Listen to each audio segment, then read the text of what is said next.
Aan de Badhuiswei in de Westreen staat een onderzoekswei van Bevolkingsonderzoek Noord. Je worden mammografieonderzoeken dien voor de screening naar borstkanker. Vrouwen tussen de 50 en 74 jaar worden je voor uitnodigen. Het is belangrijk om deze onderzoeken uit te vieren, zo vindt ook huisarts Marco Eichhorn. Bevolkingsonderzoek is heel erg belangrijk, vinden huisartsen ook. Een van onze kerntaken, dus een van de belangrijkste dingen die wij te doen hebben, is niet alleen maar genezen van patiënten, maar ook om te voorkomen dat mensen ziek worden. En met name bij kanker is het zo dat voorkomen vele malen beter is dan genezen.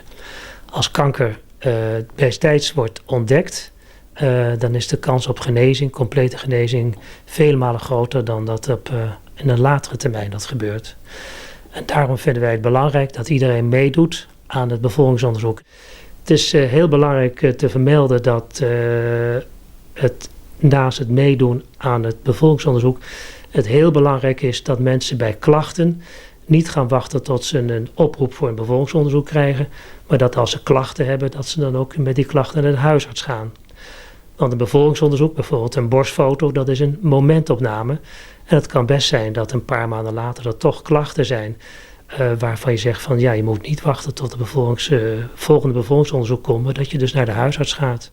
De onderzoeken hebben 4 maanden stil zijn, maar inmiddels binnen ze wel los.